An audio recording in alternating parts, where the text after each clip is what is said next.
Hey everyone, welcome back. My name is Etienne Nichols. I'm the host for today's episode.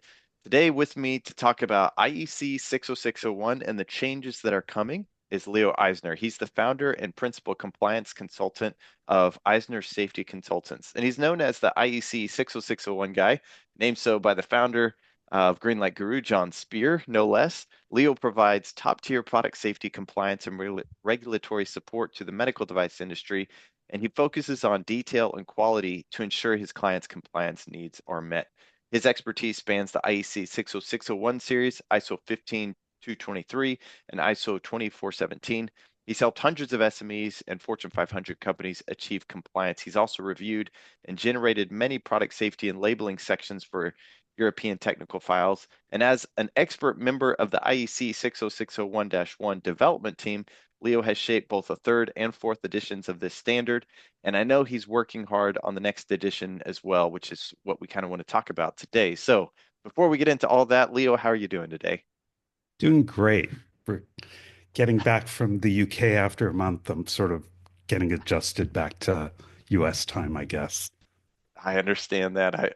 I don't think it's been a while since I've spent a month overseas, but just spending a few weeks, it can mess you up. So I can only imagine what you're going through right now. While you were over there, you were working on IEC 60601, isn't that right?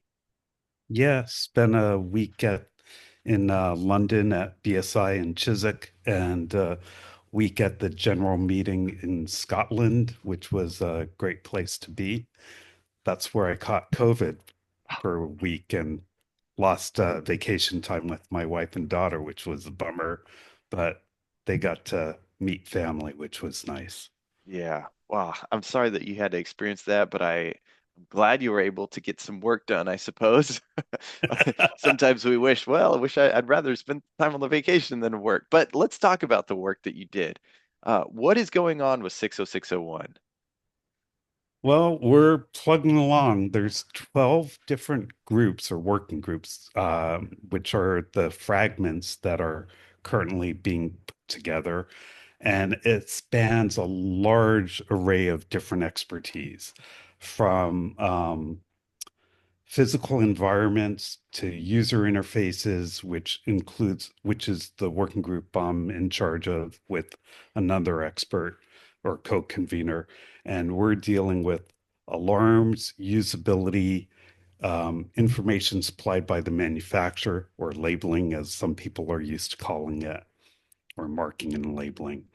And also, we have another subgroup or subsection called user interface aspects, which deals with visual alarm, visual displays, and I can't even think of all the groups. Controls, voice output, uh, preset controls, inadvertent operation, voice input, gesture input. And we haven't set all that up yet because that's an area that's still new that we're working on. So there's a lot of TBDs in that section. Um, then there's material hazards is another group, which includes biocompatibility, gas pathways. Uh, what else is in that group? There's Well, I might stop you for just a second because I'm curious. It takes a long time for a standard to get updated, to go through one of these revisions. When do you anticipate this coming out? And I know that's probably a moving target, but maybe a follow-up question to that would be, why do people need to be thinking about this now? so the plan right now is 2029, 2030. I don't think we're going to quite hit the target based on what's happening right now. And I'll get into that a little later, I think would be better than talking about it right now. The reason to start thinking about it now instead of waiting is planning and understanding what's going to happen will affect your design and development cycle. Your timing is important because some products have a very long development cycle, like MRIs, gamma, and fusion pumps, all have very long development cycles. Some other products might have shorter development cycles, but you want to start planning to understand the one of the very first steps I always push on all my clients, I shouldn't say push, but encourage, is knowing what are the current standards out there or even new standards that are being developed so they can design their products to current or state of the art standards. Think about Europe is always pushing for state of the art. Yeah. And in the US, they're pretty good with the FDA about keeping up with state of the art standards, even if they don't call them state of the art standards. They have a very big group in the Standards and Conformity Assessment Group of FDA. They have probably the largest group regulatory wise around the world that are involved in standards development. There are, I believe, 18 people from the FDA involved in the fourth edition of 60601. And I think, I don't know the exact numbers, there's between, I think, 200 and 400 people involved in the fourth edition of 60601. I'd have to ask the project leader to know the exact number. There's 64 people in my working group. Wow. Wow. Some of the working groups have only 20 to 30 people. Others have, I think there's one or two working groups that have more than our size, but most of them are smaller than 64. And our Just group keeps going up and down a little bit. and just about everybody who is designing or developing a medical device, if it has any kind of electrical component at all, they're likely going to be interacting with 60601. And it's really, you touched on the development cycle. So if you have a medical device that you're working on right now, you're getting started, or maybe you're in the middle of it with a few years down the line, how does that affect you as you get, or as you near the completion of this standard? You also maybe near the completion of your product. Is there a, what do you recommend as a consultant and just as a professional in the industry when new standards come out as you near your submission timelines as a medical device company? So there's always some type of adoption period, but you want to always be ahead of the curve to know what's coming so Yeah. you're not surprised because that adoption period may be shorter than you expect. And so knowing what's coming is better than being thrown to the wolves that you have to meet it and you've already designed it and you're not ready for it. So knowing what's coming and you could adopt to, okay, I see this coming. I know these changes that I have to adopt to, start designing to it now with the knowledge that, yeah, there may be some changes, but I see it coming. So when it gets to the later CDVs, and I'll explain that in a minute. So there's the CD is the committee draft. So that's the first round. Then there's committee draft for vote. And then there's the FDIS final. Is it final? I think it's final draft international standard, Okay. which is just before publication. Then it's an IS international standard. So final draft international standard might have some minor typos or other things that get corrected before it's published. But or they don't do any technical changes between an FDIS and a publication. They'll do technical changes um, for CD, or they'll take comments and do technical changes between a CD to CDV and CDV to an FDIS, but not an FDIS. Okay. Okay. And you had also mentioned, so just as you're mentioning those comments, um, What are the kind of comments that you look for from the audience? What would you request from those listening? So if there's something that doesn't make sense because physically you can't design a product because the requirement doesn't make sense for whatever reason, the comment needs to be cohesive enough, though, that they give a reason and give a recommended change that will work as well. It not just that this is junk. You have to give a recommend. You have to give a proposal that's reasonable as well. Yeah, If you just say, I don't like this, it's going to get ignored. So right. you need to give a proposal that's substantial and reasonable, or give you know, maybe two options might work as well. Um, or look at a risk mitigation process potentially. We're trying to go away from risk analysis or risk mitigation out of this version of the standard and go more towards prescriptive testing is one of the architecture requirements from the architecture document. So we Okay. have two guiding documents that is running this project, the architecture specification and the design specification that Okay. started this project. What would you say are some of the biggest changes or biggest challenges that may come from implementing some of the changes? Either one, however you want to tackle that. I'd be interested to hear any specifics.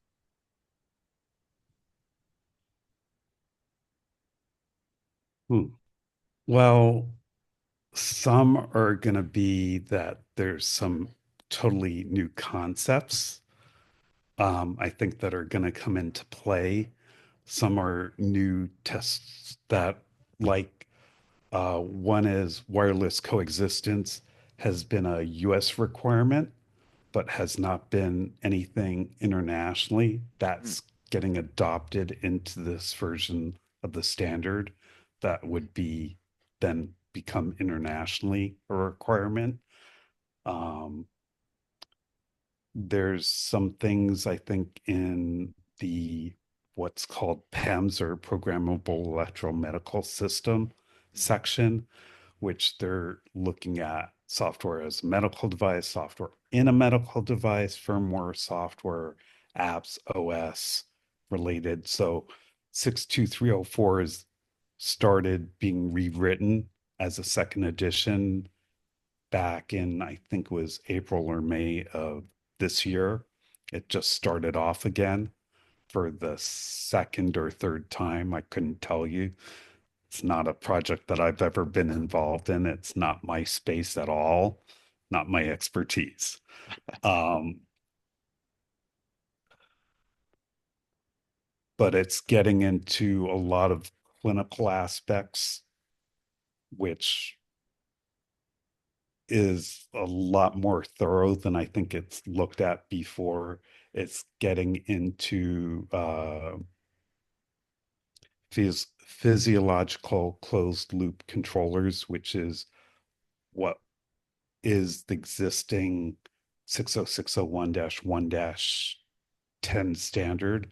So, one of the aspects of the fourth edition is all the collateral standards, the 1 X standard. So, 1 2, the EMC, 1 6, the usability, 1 8, the alarms, 1 10, the physiologic closed loop controllers, 1 11, the emergency medical systems or environment standard, and 1 12, the home healthcare environment standards. All of those are getting rolled into the general standard instead of being all separate. And that way it'll help us do maintenance of the standards better.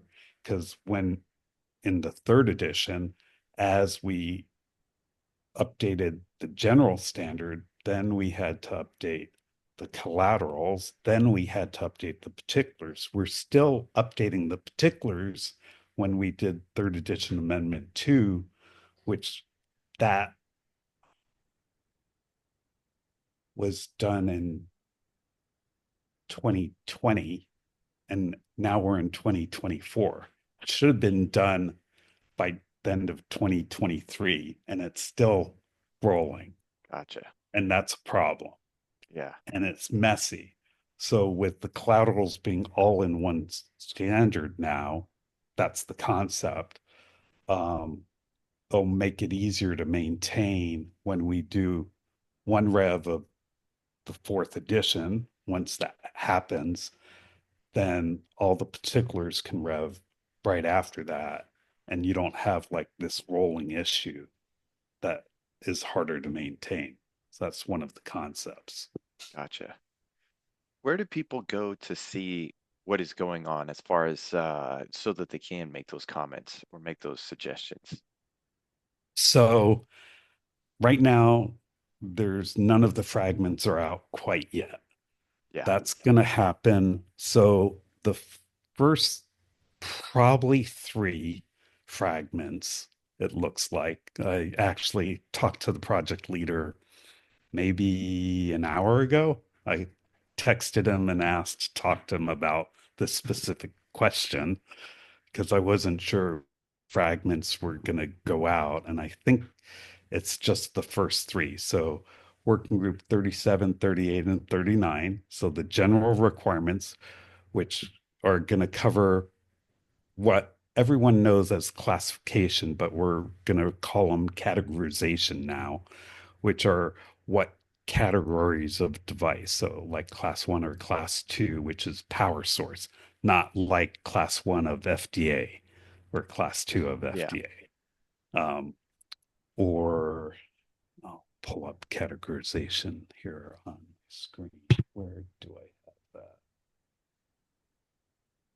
I'll pull it up in a minute. Oh, I know where I have it. It's on the screen. Here it is.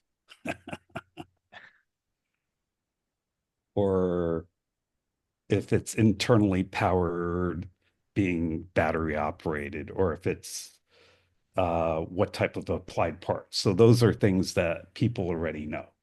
But another one that's newer in the list, let's find one that's new. Oh, is it single or multiple use? Is it single patient, multiple use? Is it multiple patient, multiple use, which is a new one for categorization in 60601? It's existed elsewhere because it's sort of referenced in 15223 Okay. 1 for the symbols, but it hasn't been referenced in 601. Another one, let's see, another one that's new that we're going to have is mobility we're looking at. So is it stationary? Is it fixed? Is it not fixed? Is it transportable? Is it portable, handheld, stationary, etc.? And there's others. I'm not going to go through them all. So that's one of them. Then let's see, let's go back to the list of groups.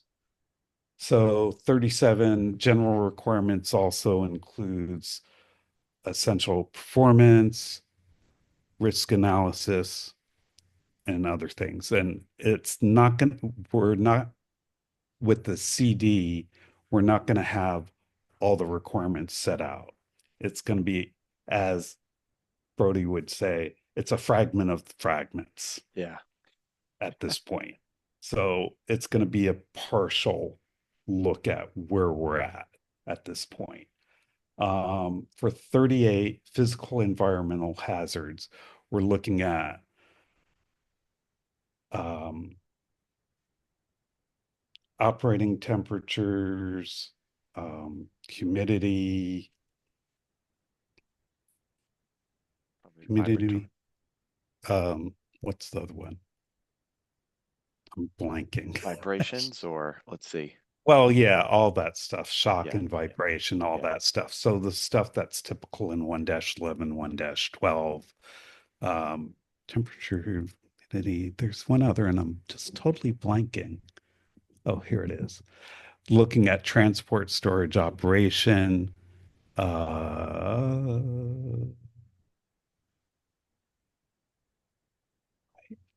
temperature, humidity, and atmospheric pressure. That's pressure. what it Okay. is. Yeah. Okay. Makes sense. Going back to physics. Earth, earthquake, physical security, battery management systems, ingress protection. Uh, what other things are hiding in this group?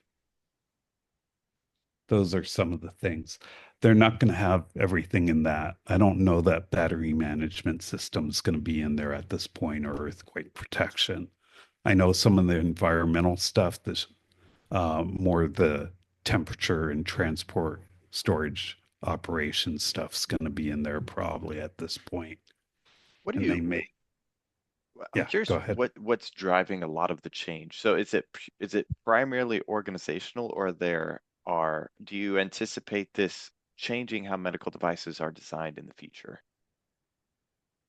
I'm not quite sure I understood the question or the Yeah. driver of the question. Yeah, yeah. So the revision of the standard, my understanding is a lot of it is you're organizing things a little bit differently to be a little bit more of a almost like a modular approach, and maybe I'm misunderstanding that. Will the content change how devices are made in the future, aside from obviously there's going to be additional testing that will be done, and there'll be different ways to interpret the standard. What if I'm designing, you mentioned an infusion pump earlier in some of the timelines. If I am designing an infusion pump today with the existing standard, and I'm going to look at this standard 3, 4, 5 years from now, how will I change my design, do you think? Are there any things like that? So I That didn't make any sense, did it? not totally. Let's remove the infusion pump from the question more. Okay, Let's make it more broad and say, let's look please. at a medical electrical piece of equipment. Um, the one of the reasons the standard's being updated is we're looking at the risks and seeing that there's additional risks or hazards that we haven't identified previously that now we've identified through this process. And over time, we've identified more risks or hazards that we need to mitigate. And so through this design document that we've developed over time, which there was a group of people that had been working on this, which I was not involved in, but I've commented on it significantly, and that was noticed, Ah, is how it was pointed out to me at one point recently, um, in a good way, not a bad way. yeah. um, that's guided how we've put this project together. And so the 12 fragments are basically separated in different hazard groups. So physical environmental hazards, material hazards, software hazards or PEMs, electrical hazards, mechanical hazards, thermal and fire hazards, optical radiation hazards, ionizing radiation hazards. These are all the working groups. I'm just telling you the titles. The one that, well, there's two that don't say it in the title, general requirements, but there's still hazards in there. It's just not in the title. My working group's called user interface aspects, but there's hazards around user interfaces, including all labeling and information to be provided. Well, those are mitigations, the Yeah, lowest level of mitigation, but right. Okay. so I'm they're all grouped in different types of hazards. Okay. I'm always curious about how we reached the conclusion to do this versus that, especially in regulations or standards. Go ahead. So over time, we've learned more, right? And from that knowledge, we've adding that information into the standard because we've learned how to mitigate those hazards. Yeah. So we're putting that knowledge base into the standard is what we're trying to do. Yeah, I get that. I guess what I was trying to say is, sometimes people talk to me about regulations. They're like, oh, regulations can be so boring, but the things that lead up to putting that into the regulation is seldom boring. It's usually a big historical thing. Well, I put it this way, it's usually shocking. Right. Well, yeah, especially for 60601. Well, the problem is everyone thinks it's electrical only, I and know. this standard is n anything but just electrical. Right. That's where people get way astray on this standard. And one of the recommendations one of my business partners and I proposed was this standard should also be for orphan devices that are non-electrical, Mm, yeah. that it addresses biocompatibility, sterilization, cleanliness, gas pathways now, uh, thermal fire issues, labeling issues. It's going to reference ISO 20417, which is labeling across all medical devices now. Yeah. Yeah. We have to talk about that at some point. Yeah, that's a good standard.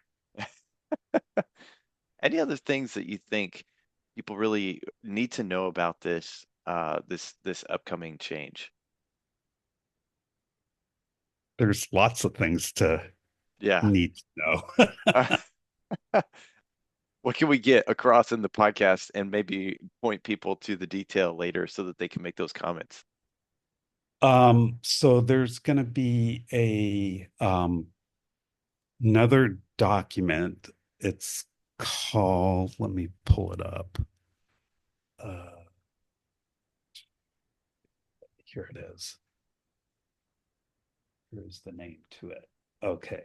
So there's going to be a committee draft for vote coming out mid-December is the schedule, if it comes out on time, for the International Electrotechnical Vocabulary, so IEV, Part 880, Electrical Equipment, Electrical Systems, and Software Used in Healthcare. And it's the vocabulary we're using for the fourth edition, but it's also going to be distributed to, I thought it was going to TC 210 as well, which is the more what I would call quality system and management and the symbols group, which I'm involved in. Um, and it deals with ISO 20417, which I'm involved in as well. Um, because this has definitions for medical devices or health uh, uh, healthcare definitions, but also definitions for 601 for software-based healthcare equipment. So some of there's 21 sections in it. It's massive. There's 400-ish definitions in it. So it's a big document. The main sections are alarm systems, circular economy, classifications, which I think they're going to change into categorizations, would be my suggestion, since that's what we're going to call it in 601, but maybe Yeah. not. I don't know. Cleaning, disinfection, sterilization, which is not something that's directly a 601 thing, obviously. Connections, which I'd have to look at to understand what they mean by that exactly. Electrical hazards, that's a very 601 based concept, I would think. EMC, electromagnetic compatibility, environment, which I'm sure gets into some of the hospital environment and issues, equipment and its parts and accessories. What are all those different types of definitions? General, generic definitions. That's just the title of the section. Information supplied by the manufacturer. So I'm sure that gets into some of the 20417 stuff. Mechanical hazards, organizations, people, and roles. So I'm sure part of that gets into 1345 and probably 9001. Physiological closed loop control. So that's 1-10. Processes, which probably is a 1345, 9001 type area, I suspect, without looking at it closely. I don't know every one of these sections inside out, obviously. Yeah. Protection against hazards. Um, there's several routes, I'm sure that goes. Quality, 1345, 9001, maybe other areas. Risk management. That sounds like 14971 to me. I Yeah. hope. I would hope. It better be. Security. Okay. I'm not sure I looked at that yet. Software usability. Hmm. So my work group that deals with user interface aspects, we deal with a lot of these areas. The primary ones are alarms, usability. Where's the other one? Information supplied by the manufacturer. Those are the three biggies for my group. Nice. We have a lot of impact on all of those. So one of the questions you asked are um, which are the fragments that are going to come out to be viewed and commented on first, which are 37, 38, and 39. So the general requirements, physical environments, and user interface aspects, including labeling and information to be provided. So probably about the end of this month, early in December, it'll get published as a CD. So if you're a national committee member through Amy in the US or a national committee member through whatever country you're a member of, you'll have access. If you're a member of 62A, which is IEC SC 62A, if you want to get to the nitty part. Outside of that, then you'll be able to see it through what's called the online standards development tool, which is a new database system. And as of January, all IEC and ISO standards are going to get developed through that. Is any new projects. I think there's other requirements that are outside the scope that I don't know the details. Um, it's going to be a huge lift, I think. And if you send me that link, we can put that in the show notes. Maybe people can easily find that so that they can. Well, I can give you a link to the training for the online standards development tool, but there's no direct access to seeing a standard through OSD Okay, unless you're a member body gotcha. for the specific standards committee. And once it's published, then you get a link to that specific document. I see. So once it's published, you'll get that link, then you can see And depending on your role, you'll see the document based on that role. So I'm a leader for working group 39, but for all the other working groups, I can't actually access the other working groups' OSD documents at all. I can't see any other working groups' documents, even as a convener within fourth edition. I don't Yeah, see any other working groups documents currently right. because right now all 12 working groups are working independently. Once we get further along at some point in the process, right now the schedule is after, is it the second CDV? I think at the second CDV is when we're planning to switch to a merged document from the fragments. But when I was talking to the project leader this morning, he said because the schedule may shift, we're not sure when we're going to merge at this point. Yeah. So that may change. Okay. Well, it sounds like a lot of changes are coming. What are you most excited about? Well, I call this my retirement package. Just keeping people informed and that Yeah, it's such a new set of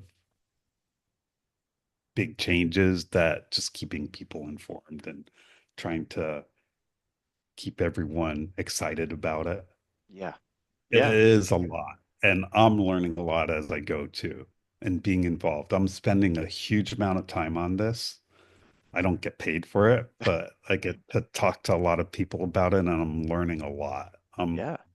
learning huge amounts because every time I'm in meetings, there's something new I learn all the time.